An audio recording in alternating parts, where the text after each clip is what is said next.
Next. Okay, we are live on YouTube for the first time since using Get Vocal. All right, so we are live on YouTube for the first time since using. All right, now we mute there so that way we don't have a weird feedback issue. Okay, everyone, my name is Joshua Gilliland. I'm one of the founding attorneys of the Legal Geeks. Thank you for joining us this evening for our review of Andor episode 9. I've lost track. Nobody's listening, which was a wicked good time. So we'll go around the horn and get everyone's reactions. First up, Steven, since you were on my right, what did you think of the episode? I'm glad to be here. I really enjoyed it. I'm being radicalized for prison reform by a show put out by the Walt Disney Company, I guess. I never expected that, but here we are. It's really, really compelling critique of a lot of things that we'll be talking about tonight. So really interesting. Really love it. Bethany, your views, please, on how this episode went. Ooh, it was a dark episode. Like, it really took a dark twist at the end. Not an unexpected one, but still shocking nonetheless. And I'm still really excited for this show in the sense that it is showing the behind the scenes of why the Empire is so terrible. Like, in the movies, sometimes we just see stormtroopers or battle droids who are joking around or quipping with each other, or they can't shoot in a straight line. Stormtroopers bumping into things, and there's an element of comedy. And in Andor, we really get to see the dark side, pun intended, of the Empire. Well, they are not good people. Thomas, your reaction to Nobody's Listening. Yeah, I think Andor finally had its like Soylent Green our people moment there toward the end. Although I think Cassian sort of had it figured out, just needed confirmation. And yeah, I agree with Bethany and Stephen. The Empire in this continues to get exposed as, if nothing else, a group that really, really enjoys the fine art of committing war crimes on top of war crimes. And I didn't think going into this episode, I don't think a lot about Imperial torture, but the image of the interrogation droid in Leia's cell, I didn't think there could be anything sort of more terrifying than that. But now we have the headset in this. So Andor continues to redefine evil as we know it in the galaxy far, far away. Yes, they did. This episode was extremely intense. Some of the best Star Wars ever made, with everybody being under pressure. And with that pressure, there is no shortage of legal issues. So let's just get into the fact that Deidre tortures Bix. Her hair stays in place. She is super evil. And there are legal issues with, you can't torture prisoners. It's a no-no. Now, California defines torture as every person who, with the intent to cause cruel or extreme pain and suffering for the purpose of revenge, extortion, persuasion, or for any sadistic purpose, inflicts great bodily injury as defined in section 12022.7 upon another person is guilty of torture. The crime of torture does not require proof that the victim suffered pain. So this was for persuasion in order to get Bix to talk. This definition is absolutely met. There is no debate about that. Sadistic purpose was initially defined as sexual gratification, so that kind of sadistic purpose, but later readings of case law have broadened it out to any type of pleasure from it. And so that is not here. Extortion's not here. There could be an element of revenge, but definitely persuasion. Now, Thomas, you have thoughts on this from the law of war perspective. Can you break those down for us? Yeah, so as a starting point, we'll just assume for purposes of argument that we're looking at an armed conflict here, rebellion versus empire. We don't need to get into the weeds of like micro-analyzing where the alliance is right now.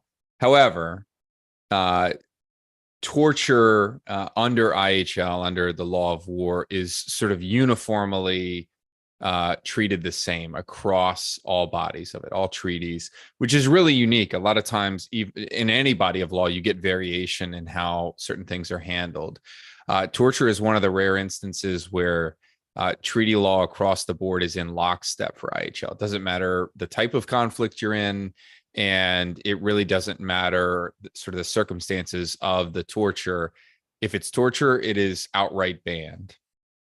And the legal definition you gave in California law is interesting, juxtaposed against the international definition. So and by that I mean I'm looking to the Rome Statute, which is the bedrock for the International Criminal Court. And so they define it as the intentional infliction of severe pain or suffering, whether mental or physical, upon a person in custody of the accused. So key within there is that there is no justification. The trigger is met as soon as you intentionally inflict that suffering. Doesn't have to be physical, so you don't have to punch, kick, slap somebody. But there is the law is not concerned with the why. So in this case, the fact that Bix may or may not have information about Axis, who we know as Luthen, or any other component of a rebel cell or this property stealing network, it's all irrelevant. Exigency doesn't matter. The sort of classic like Jack Bauer 24 argument that like we had to get the information, we needed it right now. It doesn't matter. It's just illegal under any circumstances. And I think it's important to drive that point home, because it's a little disheartening that survey after survey, if you look at real world polls taken across the globe, there's a really disheartening percentage of people, including Americans, that believe that torture is justified legally in circumstances during armed conflict. And the flat answer is it's not. So there's no world in which putting that headset on Bix would have been lawful.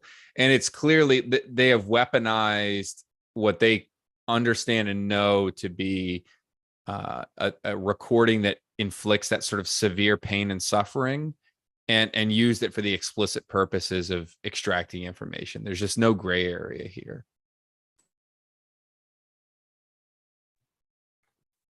Well said. Bethany, as an intelligence officer, do you have anything you want to add? And you're not speaking on behalf of the United States Space Force. This is in your personal capacity. This is not representing your employer. Yes, my opinions are my own and not those of the DoD. But yeah, so it's interesting because torture, not only with the legal concerns that come with torture and the moral concerns that come with torture, there are also efficacy concerns. So let's say you don't care about the law and you don't care about the people, and you only care about the effectiveness of torture. Torture is widely considered to be either ineffective or not effective consistently in terms of as a methods of getting information.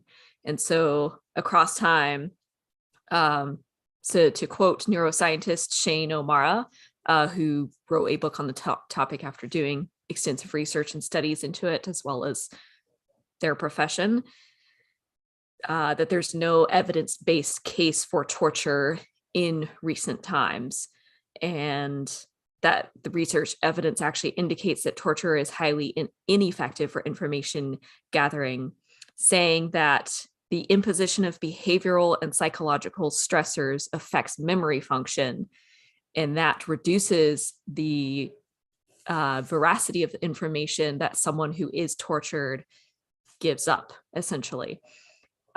Torture has, again, to quote, disastrous effects on the brains of its victims, and that therefore you can't really trust what has come up.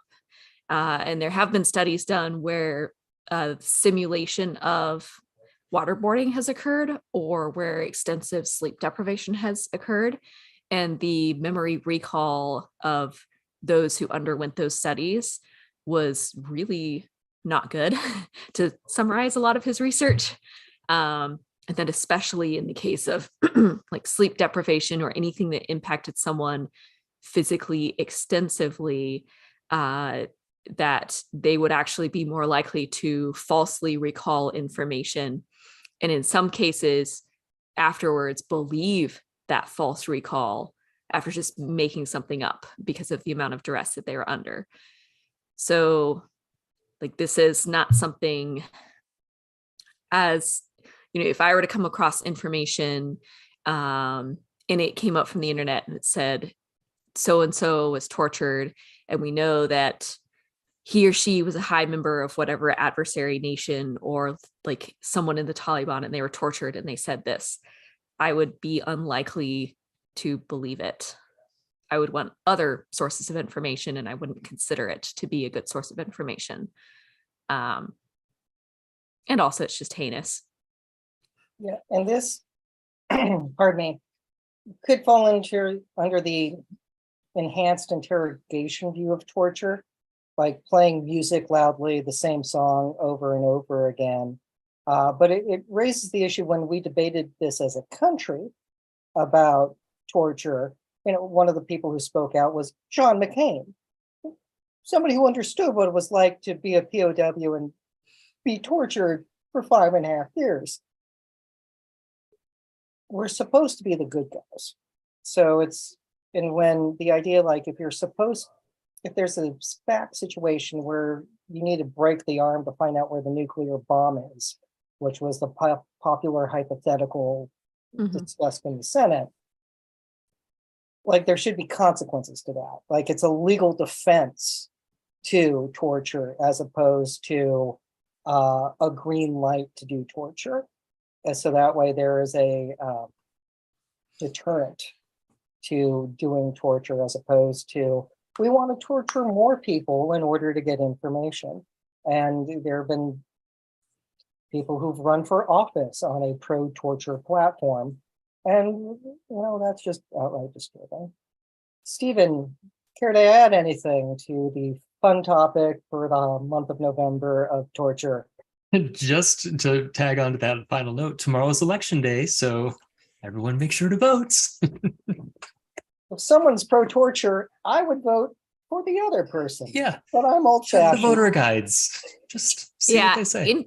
Interestingly, a lot of the research, again, from this particular person's book, and there were other sources to cite as well, and it was nationally debated in the US, but there's a hypothesis that Americans specifically think that torture is more effective than many other countries because of the amount that we watch TV shows like Homeland and 24, where in TV shows it works, in movies it works, and it's just has not been shown to be consistently useful.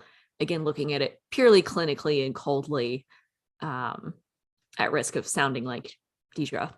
No, it's exactly right, because if the most recent study, it's a few years old now, it's like circa 2014, but China, Iraq, Syria, Afghanistan, those polled in those countries, all of those countries, despite what you might think, have a more unified view that torture is not lawful under any circumstances than the US. The US is pretty far down the list of countries in that regard. So it's exactly right. And what does it get them here? I mean, Bix says, you're not going to believe me no matter what, so you're just going to torture me. And Dedra agrees. And it has a really devastating effect. I mean, it leaves her in a heap on a mattress, and Dedra has to give specific instructions not to put the headset on her again because they need her. She's the only link to Luthen. And Salman Pak, the shop owner, he's effectively dead. I mean, we don't see him, but she just describes like what's left of him. And that was from a single night of listening to these recordings over and over again. So it's like particularly insidious. And the idea that it's not just the sort of acoustic nature of this, but it's kids dying. Like that's the recording that the Empire has chosen to weaponize. I mean, it doesn't get really any more darker than that. And I think Deidre stating no, probably not, is enough to push it into the sadistic category. I think that's a bad fact for defense, because you did this just because. Yeah, because then it's like, okay, so no matter what, this is going to occur. That's really the perspective that you get.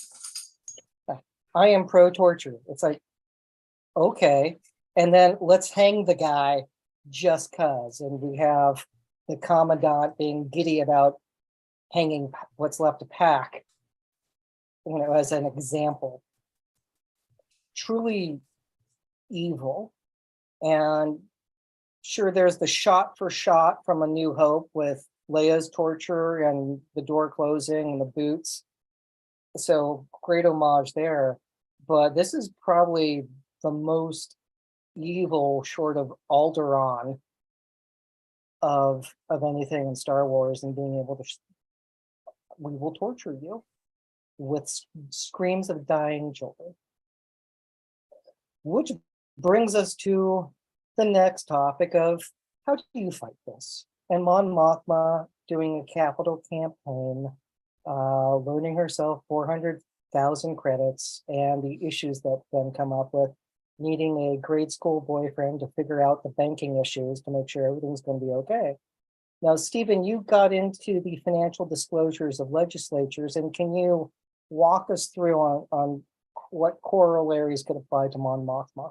Yeah, well, it seems like Mon is probably justifiably concerned about just drawing the scrutiny of imperial investigators and any irregularities in her finances that might raise red flags about her being, funneling money to the rebellion. But sort of aside from that, there's also she may also be concerned about raising some ethics concerns in the Galactic Senate, to the extent those are still being taken seriously by the Imperial Senate. Here in the United States, there's a Ethics in Government Act. I think it's pronounced EGA, but I could be wrong if there's any sort of legislative attorneys. We need some of our colleagues who are more into legislative law than I am. But that was passed in 1978, right after Watergate, to try to address government corruption. And it requires that some federal civil servants, like legislators, presidents, judges, other civil servants, they have to file these disclosures that list their earned income, gifts above a certain value, property ownership, property and securities transactions, and the financial interests of some of their family members. And the failure to disclose, to file those disclosures can result in a fine. But if you falsify information on the disclosures, that can be a fine or a prison sentence up to a year, or both. So this is the statute that has brought us a lot of high-profile, headline-grabbing presidential scandals of late. Like this statute was the basis for the Whitewater investigation in the Clinton era that morphed into the impeachment proceedings. And then more recently, just this year, a federal court on the East Coast fined Omarosa Manigault Newman under the EGA when she failed to file a disclosure after her termination from the White House in 2017. So it's still very much alive, very much something that a real life Mon Mothma would be concerned about if there's really weird irregularities in their financial dealings. But again, like I said, I'm sure she's more concerned about just drawing the ire or the questions of inquisitors or other investigators. Yep, 400,000 credits. If it's like $400,000, it's a lot. Mm-hmm. People notice that. Yeah. So what charity is that going to? Mm-hmm. And it raises the issue of how do you creatively fund a rebellion so you can keep that under the radar, which again should have brought in her banking friend a little earlier to work through those issues. And I love that his solution was to like loop in a criminal, basically someone who's like in the mafia, to try to make the money disappear or make it look, it's kind of paper it over somehow. But yeah, why not? Yeah, I was thinking more like someone like a Warren Buffett, but who's not good. Somebody with just boatloads of money who's investing less left and right, and as opposed to like some other high dollar person who can just throw cash around and go like, no, I'm investing in icebergs with engines on it for freshwater, like that sort of crazy stuff. That you would need to cover up this kind of transaction. Okay. No, you first. I was just going to say, it strikes me too that this scene is in other scenes like this in the show, where we get to see Mon Mothma's facade kind of crumble a little bit, and she starts to feel under pressure by all the threats of investigation. Because in the movie, when we saw her, and even in kind of Rebels, she's so cool and collected and kind of one-dimensional, and this portrayal of her is much more nuanced. And I wonder if she'll just sort of get to a point where she realizes that she has nothing left to lose and just goes sort of all in, and she kind of crosses that line. I'm hoping we get to see that. It's interesting that she immediately, so the proposal is this sort of figure named Davos Skulden, who I don't think we've seen or heard that name before in canon, but he's built up as sort of a rich, like corrupt player in Chandrillan circles or wherever. And it's funny, Stephen, you lay out this sort of legal framework and ethical framework, because she clearly has that bright line drawn in her own career, like even associating with somebody like this, who is probably known to be corrupt and have politicians in his pocket, is she sees it as an affront, and she's just boxed in, as you say. And the response isn't, well, here's an alternative plan. It's, well, we could go back to the drawing board and see. And I think it's fascinating. We're seeing we first see that encounter a couple episodes ago between Mon and Luthen over the use of force, and her dismay that Aldhani has happened, and that force has been used to the degree that it was. Now we're getting into the realm of corruption and her sort of core identity and her reputation in the Senate. And you mentioned the Mon Mothma that we see in Return of the Jedi. I always thought she looked really like vacant and just distant. We're seeing her here sort of again and again have to mortgage core components of her identity in service to the rebellion. And that phrase that we find out it's her cousin in this episode, but the phrase that Vel says, where the cause comes first, and when we get what's left, or we take what's left, that's really apparent here. And episode by episode, there's less and less left for Mon, whether it's her family or now her ethical boundaries. And legally speaking, that's what those rules are framed to they're framed as guardrails, right? To keep you in line and keep a level of transparency present in an arena where a lot of money is getting thrown around, and they're high stakes. And there needs to be a certain level of public trust in those who are charged to represent us.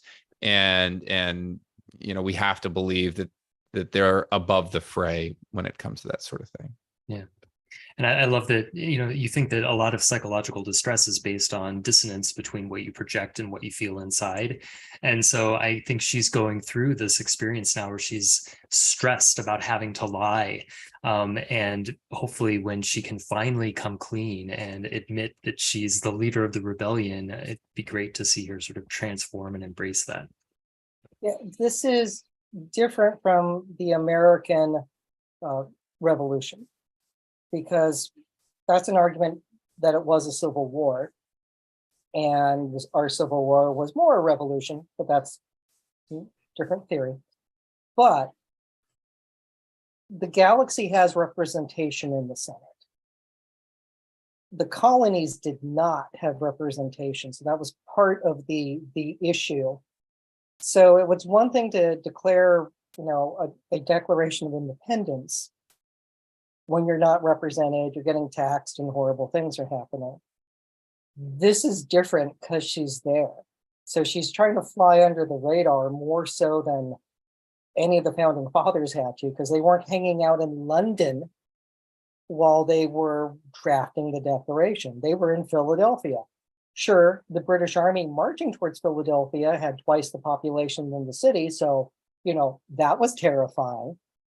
But it's still a factual difference that she's there in the capital trying to hide in plain sight with a deadbeat husband, an adversarial daughter who's probably near their age of marriage.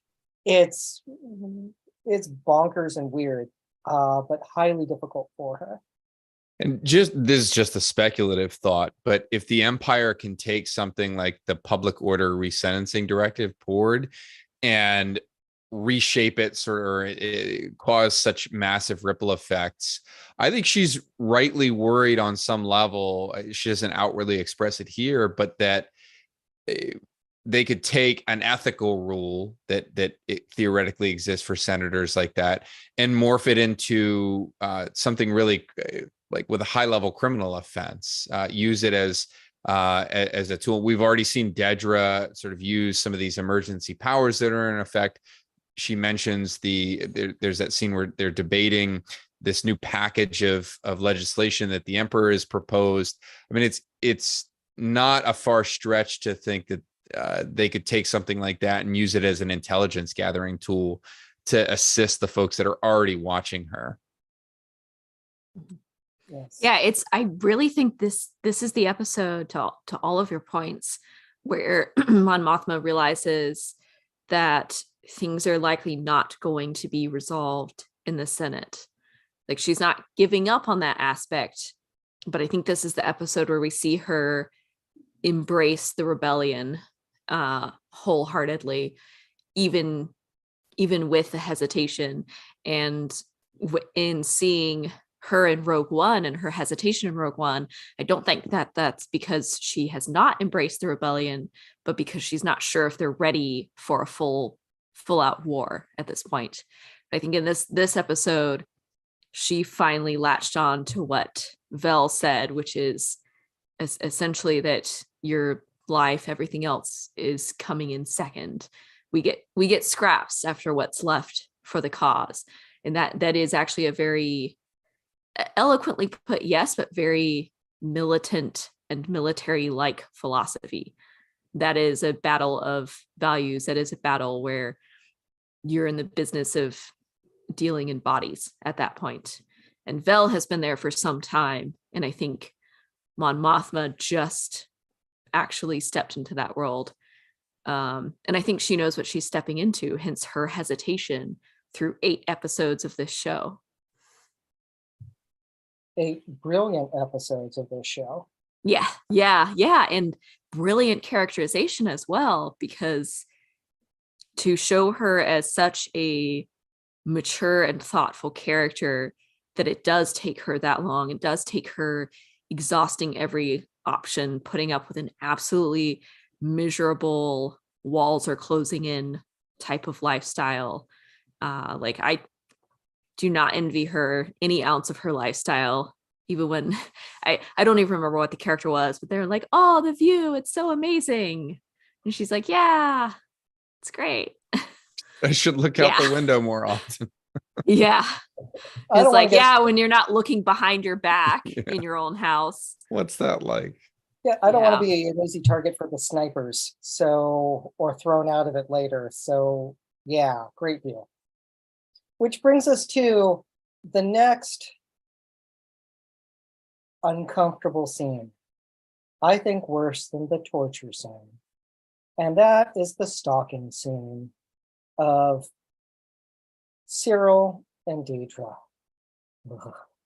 So, stalking is any person who willfully, maliciously, and repeatedly follows or willfully and maliciously harasses another person and who makes a credible threat with the intent to place that person in reasonable fear for his or her safety or the safety of his or her immediate family is guilty of the crime of stalking, punishable by imprisonment in a county jail for not more than 1 year, or by a fine of not more than $1,000, or by both, and that fine and imprisonment, or by imprisonment in the state prison. And that's California Penal Code Section 646.9.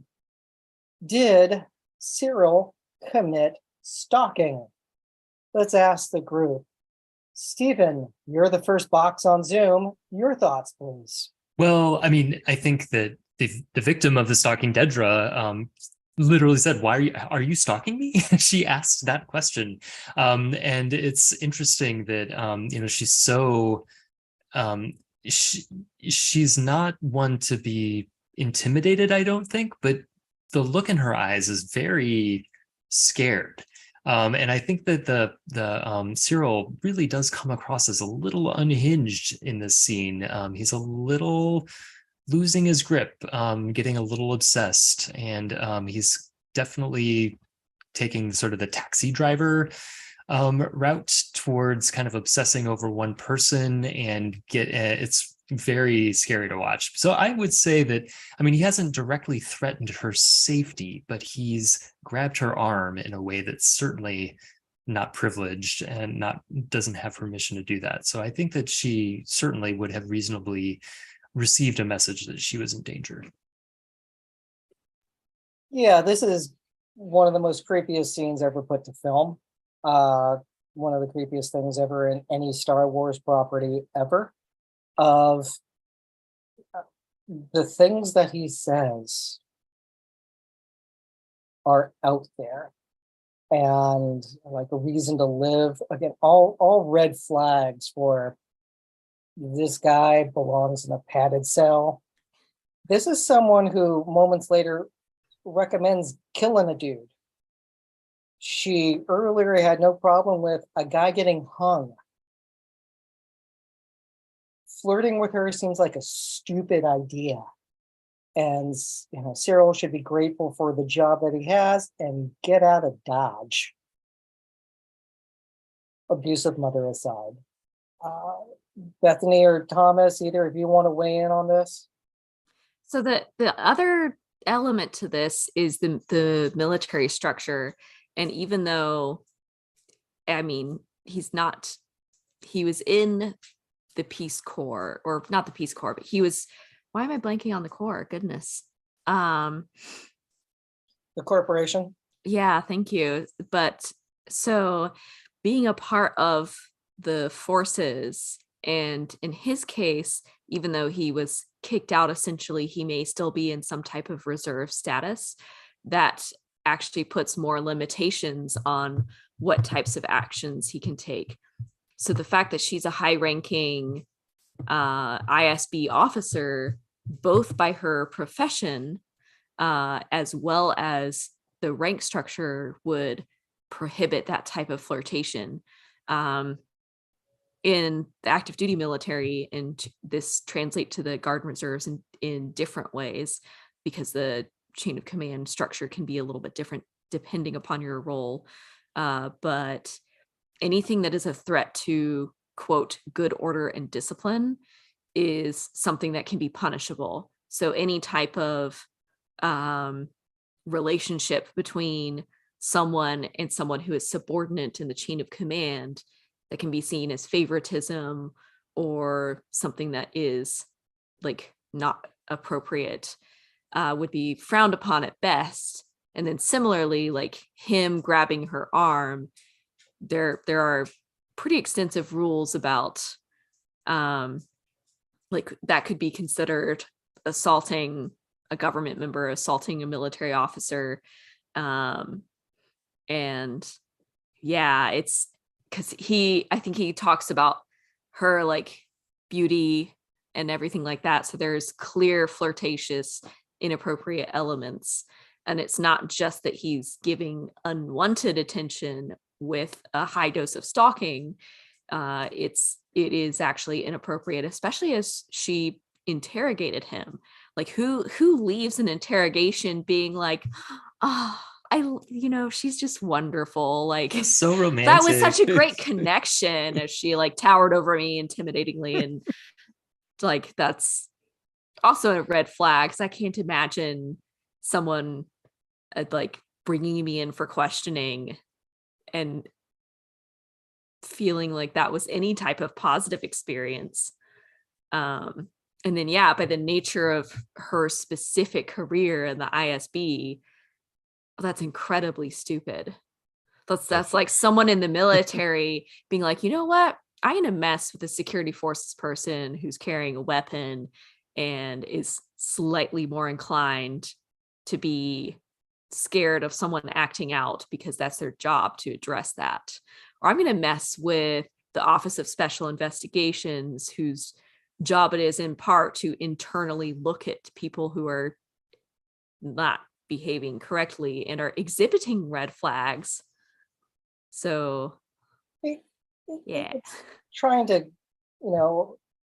ask the CIA officer who's good at waterboarding people out for coffee. It just seems like a stupid life. Right outside Langley, no less. Yeah. Like on the doorstep to Langley. Yeah. Stephen, you make a good point. She like asks if he's stalking, and he doesn't say no. He says, "No, I've often stood out here and waited for you." It's just like Doesn't help. Creepy's at 9, and he's like, no, the knob goes up to 11. Yeah. He's almost just like, yes, and it's so romantic, and I've waited so long. Like I'm almost glad you goes noticed that far. Like, yeah. So I don't know. And there's a level of security, like you mentioned, like that would be doing it outside of Langley. Federal buildings have security and have threats that occur against them. So stalking someone in a position like hers outside of their place of employment, especially in a fascist, like power hungry, very controlling society that doesn't blink twice about using torture and throwing people in slave labor indefinitely until they die, which we're going to get to. But I don't get what's going through his mind. But then again, like stalkers don't act particularly rationally. So that space cereal is messing with him. Too much of it. He's got to cut back. I thought when she got to her office and she finds out the news about the pilot that was captured, she has this moment of reflection, and it's like, what are you thinking? Are you like creeped out and you want to go cry under your desk, or are you plotting his death, or do you think he's cute? Because this is the series that also gave us, I slaughtered all of them, even the women and children, and that ends with a marriage proposal within 24 hours. So yeah, I really hope she doesn't go Padme on us. I really hope that this is shoot him. Like he needs friends to say you're doing something stupid. Yeah. No. It's also that's just the quickest way for any type of military or government contractor working under any type of government contract to get in trouble would be to disrespect a government employee. Like you don't do that. Or try to get into a relationship with them. Yeah. Oopsies. Radically stupid. Yeah. Radically stupid. Because then you also you would have all of the sorts of questions internally of like, why does he want this? What are his motives? Clearly he's obsessed with Cassian Andor. Is he actually empathizing with the rebellion? What extremes will he go to do anything? He does actually know information that the Empire doesn't want to get out. So he becomes a security and or possibly even classified information risk.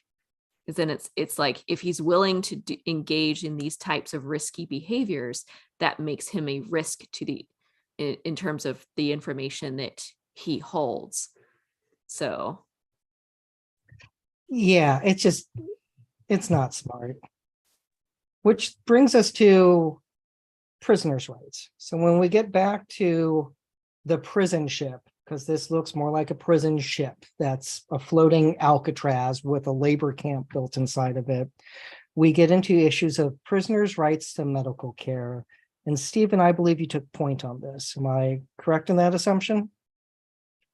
Take it away, sir.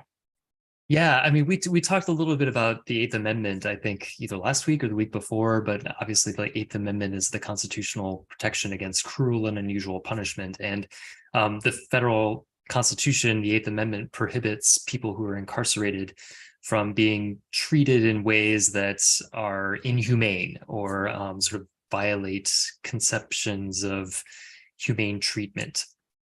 Lack of medical care or inadequate medical care can rise to the level of cruel and unusual punishment, although it has generally, prisoners are people who are incarcerated are not often successful in this. They have to show that the medical provider was deliberately indifferent to a serious medical condition for it to rise to the level of deliberate indifference. And I think there was even a case recently that was something about a man who had kind of wasted away because of cancer in prison because of sort of inadequate attention to his care. And I think that they found that there was qualified immunity under 1983. I don't know the details of it, but I know that in Arizona this past year, the district court judge found that the Arizona prison system, after 10 years of litigation and settlement and monitoring,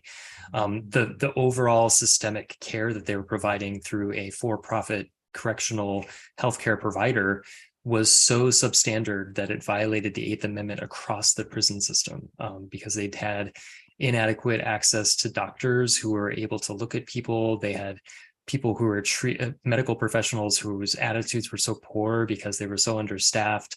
Also importantly, the court found that this medical record system was so impossible to navigate and difficult to use that it prevented doctors from having kind of a comprehensive review of patients' history and their symptoms. And it was so bad that the district court in Arizona has found that they violated the Eighth Amendment on a systemic level, which is unheard of. So it does happen, but it is very challenging for folks who are incarcerated to establish liability under 1983 for a constitutional violation. I mean, here, the fact that they just sort of let him die is the absence of medical care is often kind of a slam dunk. It's more difficult when it's just inadequate medical care. So, but at the same time, they could say that, well, as soon as we knew that he was having a stroke, we, of course, sent in a med tech. We did everything we could do. No, I mean, they didn't provide any medical care. So, that it's a pretty slam dunk constitutional violation there. But it still can be difficult for people who are incarcerated to establish that this is violating their constitutional rights.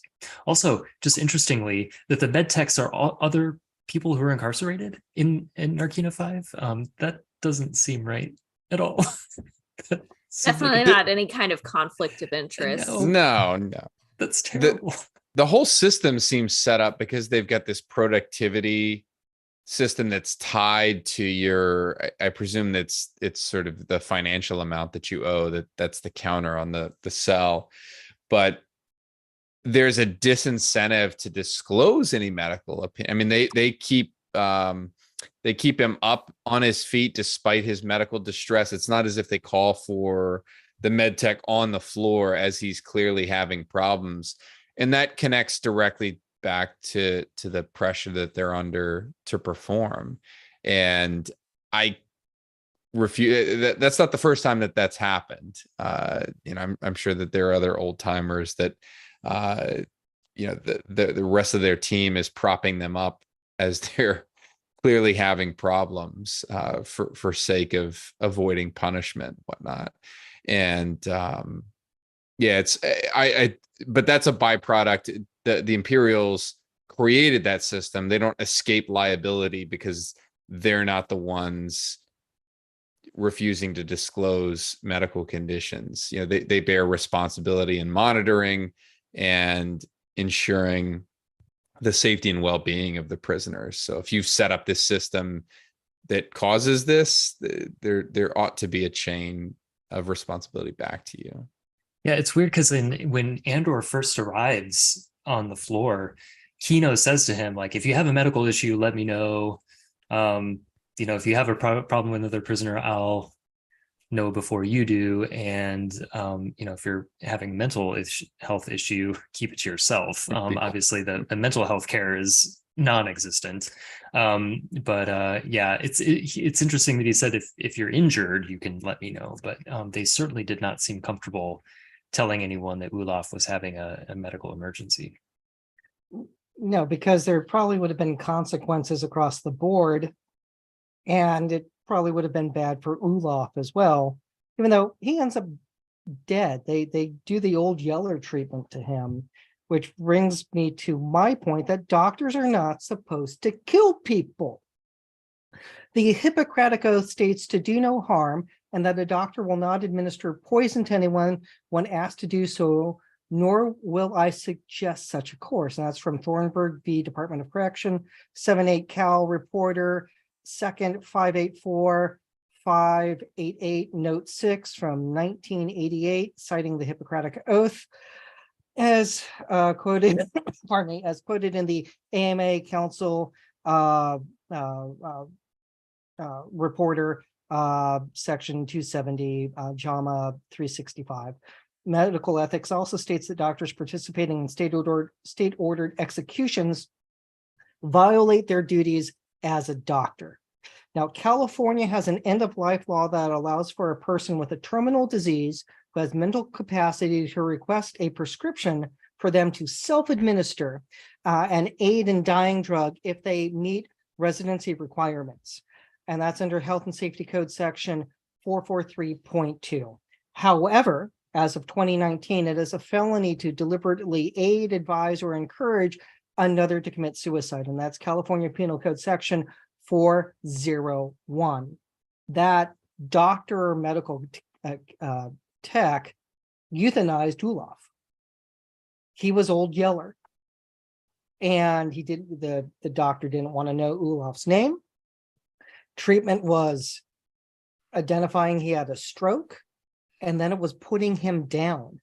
That's murder. Just, there's no way around it. That was murder, which is why you see Keynote break afterwards, even though you started to see him crack, which was why he was suddenly willing to say there are no more than 12 guards on each floor.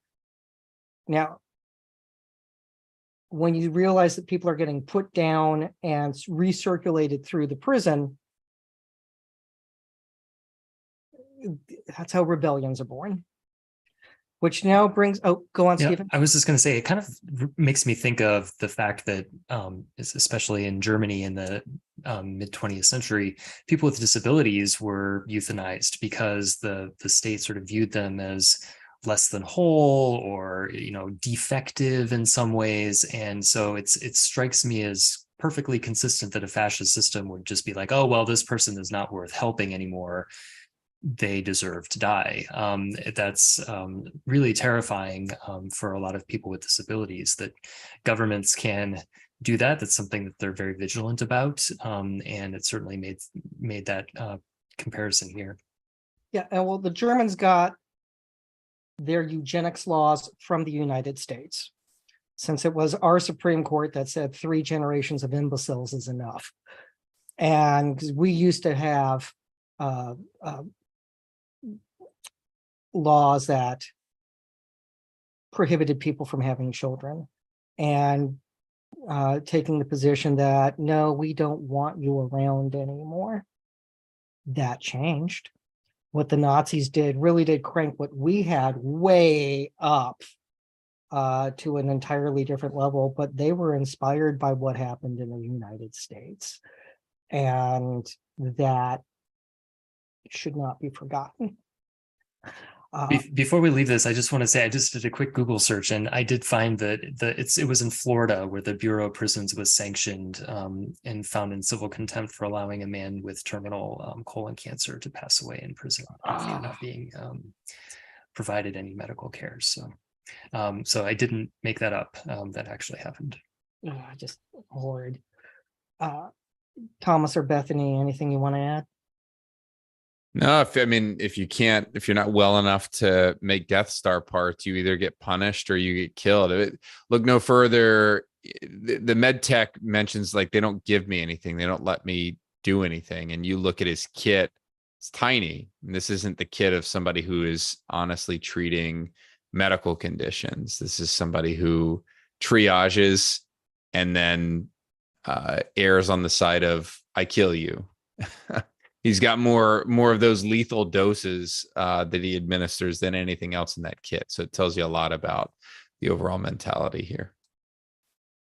Yeah. So at this point, I mean, it seems that Olaf has not only suffered from a stroke, but the way that they speak about him in the end, it seems as though he might be brain dead.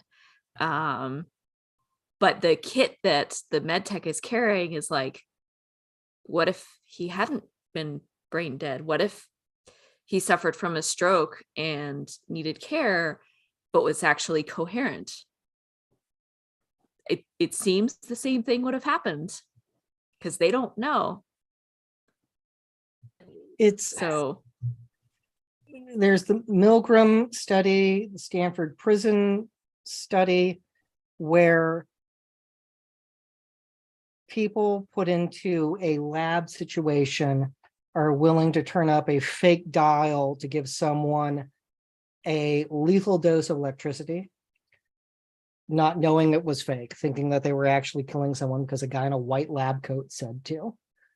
Or with the Stanford prison experiment, all the students who were playing prison guards got into it a little too much, and they had to end it early because they reveled in the roles of being sadistic guards.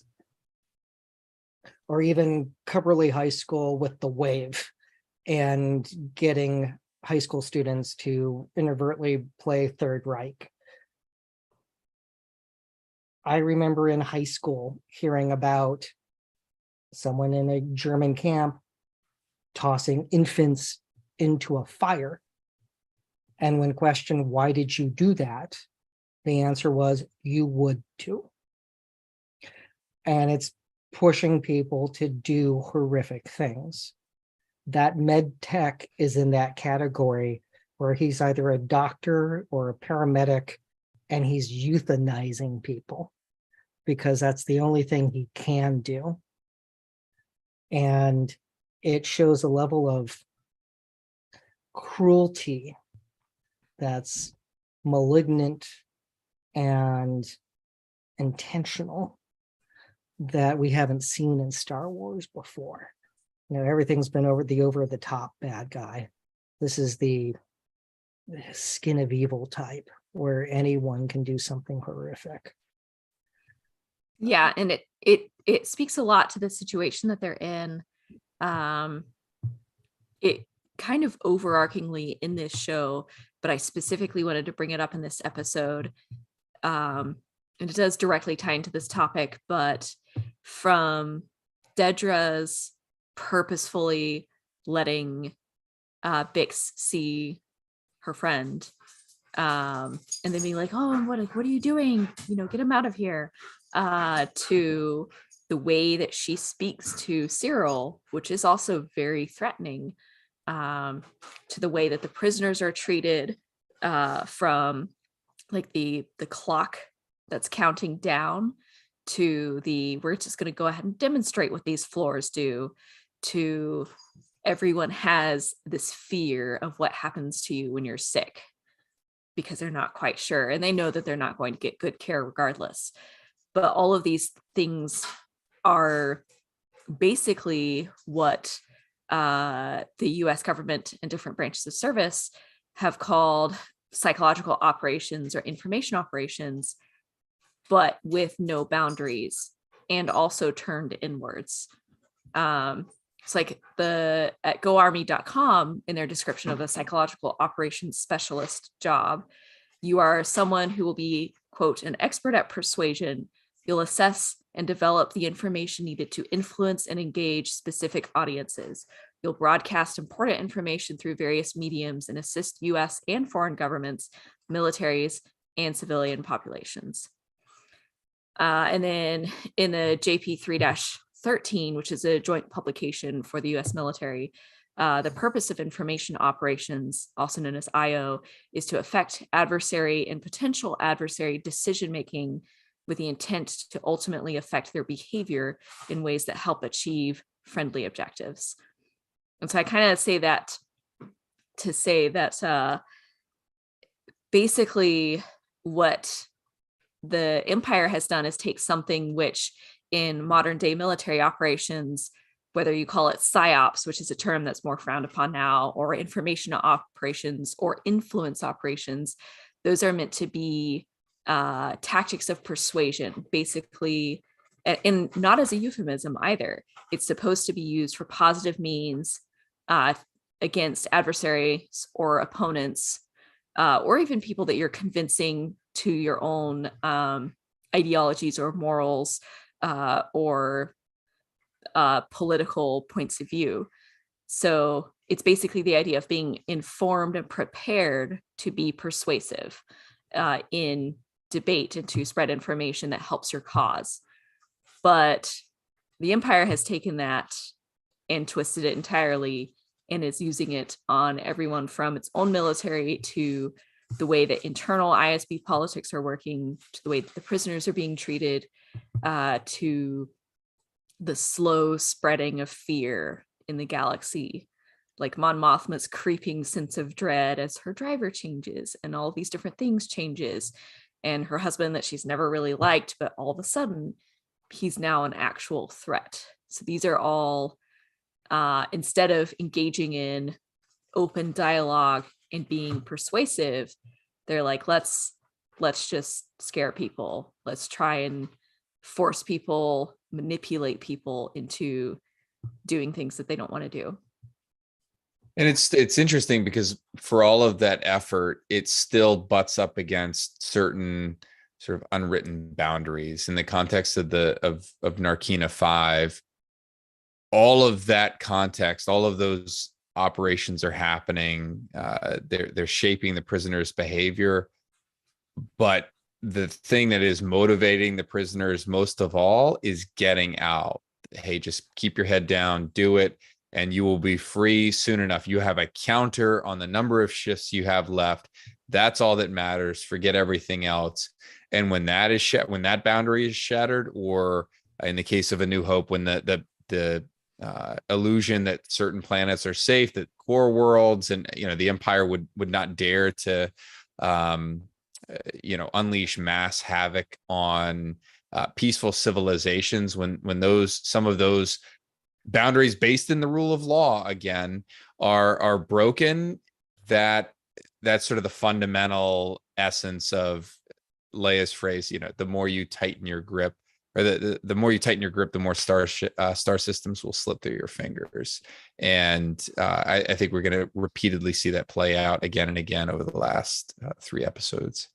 Yeah, and I wanted to bring this up here specifically because this is kind of what you see happen when the rule of law doesn't matter, when checks and balances don't matter, is you don't have any boundaries on these things.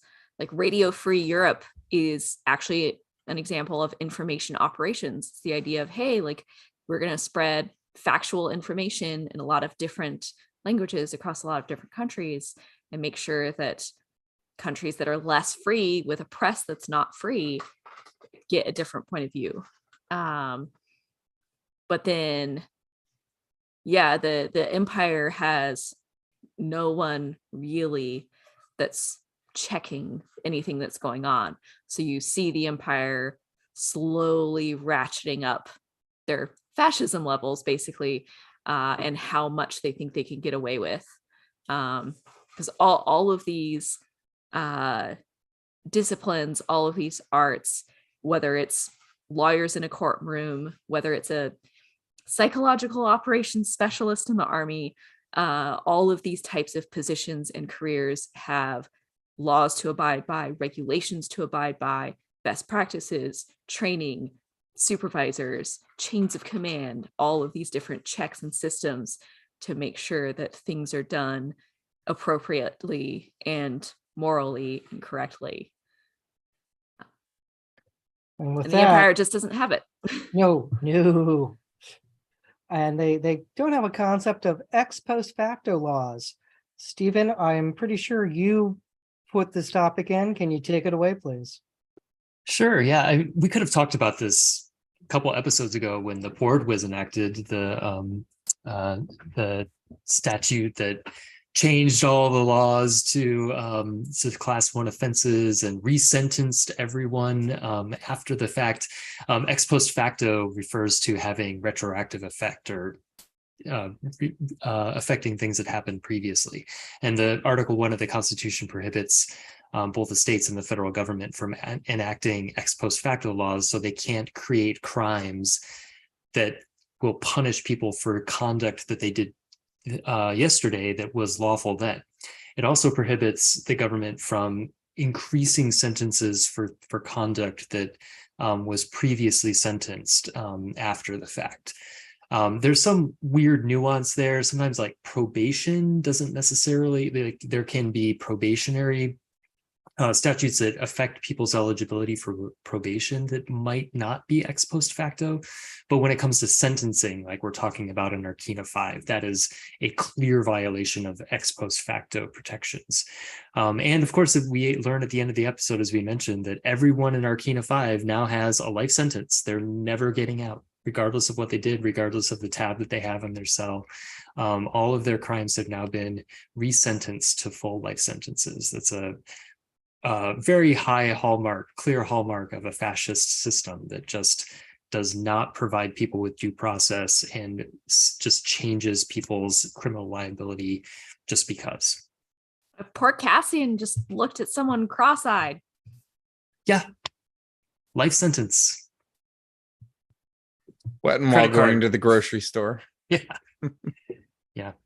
Yeah, this is how you have revolution. There's the Shakespeare quote about the first thing we do is kill all the lawyers. That's so you can build a fascist state, because the lawyers are the guardians of civil liberties. And so knocking out civil liberties requires knocking out the lawyers. And there clearly are no lawyers of any use in the empire, because if they are, they're they lost. And probably back in the early days of the empire was when the rule of law knocked out attorneys who were representing people. So truly horrific and brilliantly told. So with that, we do have some people watching live on Facebook. So if you have questions, put that in chat. We appreciate you joining with us this evening. As we, pardon me, closing thoughts. We're now crossing into the first arc that's going to have at least 4 episodes. Maybe they'll go to the end this way. I don't know. But this is pretty incredible storytelling that we are seeing. So I'm very optimistic about what comes next. I've been in awe. I mean, I've liked all of the live action Star Wars, but this delivers on a level we haven't seen before. It's one thing to watch Mandalorian with your family and everyone be giddy, because that's true hero's journey.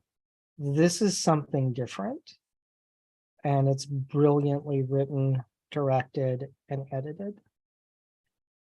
So with that, Stephen, any closing thoughts? Yeah, I'll just echo that.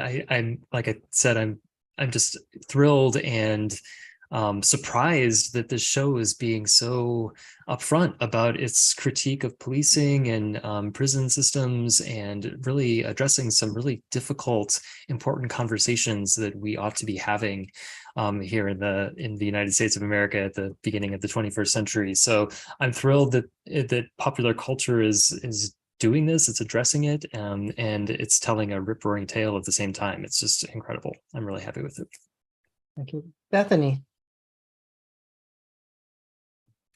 So I can't disagree with anything that you all are saying, but I kind of want to point out again, one reason why I love this show is not because I delight in seeing torture and all of this terribleness, but because it really unveils the why. Like, why is Mon Mothma so driven?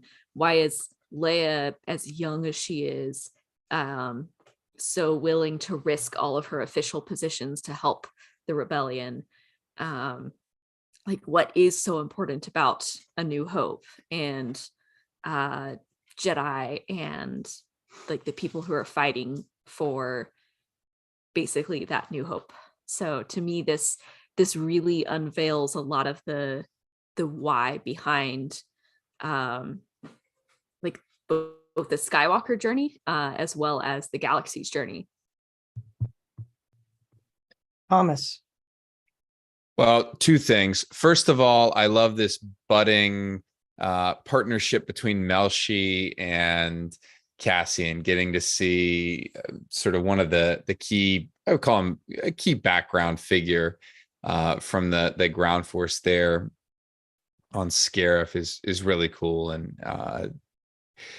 that bridges into my second point, which is that Andor succeeds in like my biggest criteria for judging Star Wars content, which is what effect does it have on how I view other Star Wars content? Does this episode, does this series make me go back and consider or see something in a new light? And I can say wholeheartedly that week to week, it's redefining how I watch A New Hope. It's redefining how I watch the rest of the original trilogy, the materials that I consume elsewhere, books, comic books, that sort of thing. So that's really powerful. I would say much more so than really anything else that's been released short of Rogue One. This Andor is having that a really profound effect, and it's injected even more fun back into it. You know, I've lost count of the number of times that I've watched the original trilogy. It's got a fresh new light now. Like, I watched the Rebel briefing scene on Home One and Return of the Jedi, and a whole Mon Mothma doesn't have to say much, but like just her affect, like how she looks, how she's acting, has all this meaning now, all because of this show and the 9 episodes that we've had so far. So I'm fully in. I've been that way from day one, but it's been fun getting those new perspectives week to week.